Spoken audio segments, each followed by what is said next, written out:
You're listening to Linux News Log, separating the Linux and open source signal from the noise.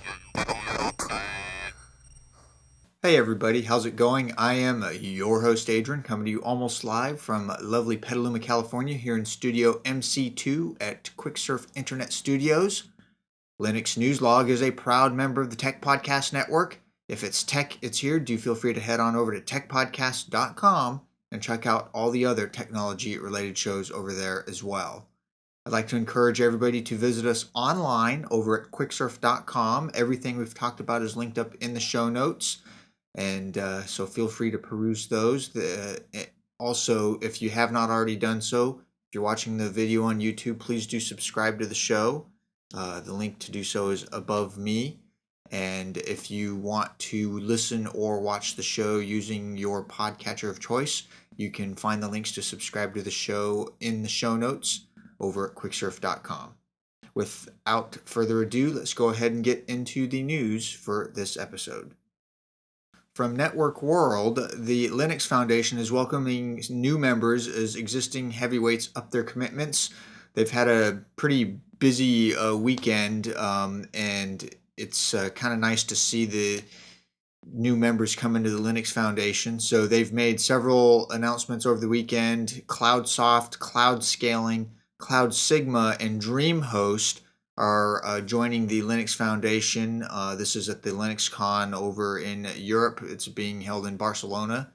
And lots of cloud-centric stuff. Citrix and Hewlett Packard both upped their levels of commitment to the foundation. Citrix went from silver to gold. We'll talk about Hewlett Packard here in just a couple of minutes.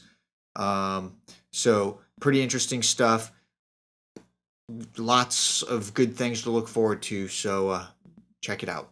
From ZDNet, Hewlett Packard has doubled down on the Linux Foundation. This is a story from Stephen J. Von Nichols in the Linux and Open Source blog.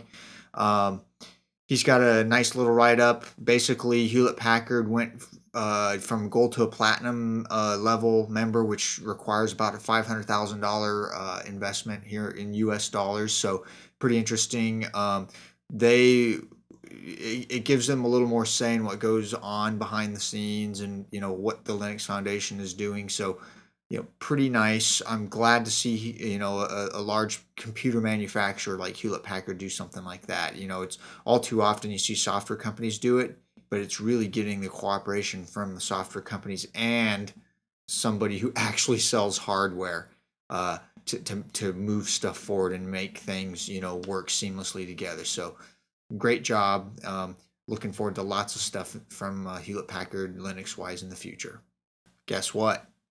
Android is 5 years old as of the recording today, November 5th. That's right, 5 years old. PC World has a nice little write-up. Android turns 5 today, hits 75% of the smartphone market. I would call that ubiquity. Personally, I'm not a huge Android fan. I mean, it definitely has its place, and there's no denying its popularity among the users. But for me, it just, for what I use a phone for throughout the day, it just doesn't really work that well for me. But I've always advocated that you should use what works for you, and so if it works for you, you should use it. Don't do anything because I'm doing or not doing it, by all means. From the Triangle Business Journal, Red Hat is eyeing expansion into China. That's right. There's a story here. Red Hat is looking to invest more in its research and development in China.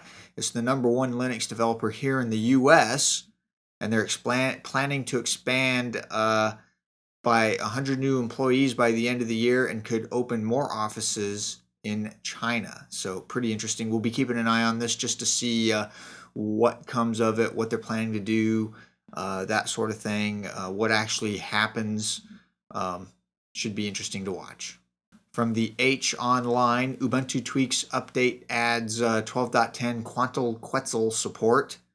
Quantal Quetzal. Interesting.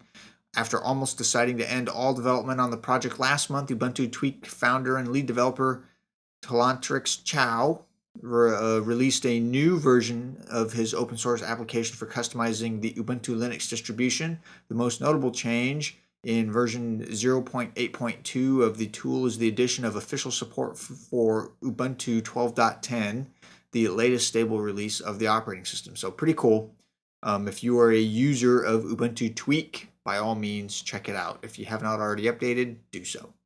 From PR Web, BetterLinux Update makes I/O on Linux servers even smoother and faster. This is kind of a press release. BetterLinux, the Linux server optimizer, has announced new improvements to its I/O controller. Hosting companies and data centers can expect a much smoother and faster I/O than possible with previous versions. Better I/O, like all BetterLinux technology, is designed to run on any Linux distribution, and the list of supported distributions continues to grow. So pretty cool. If you're a user of Better I/O, awesome. Otherwise, this may be worth checking out. That will do it for this edition of Linux News Log. As always, everything we've talked about is linked up in the show notes. You can find those online over at quicksurf.com. You can shoot me an email, linux@quicksurf.com, if you're so inclined. And with that, I will see all of you on the next episode. See you then. Bye.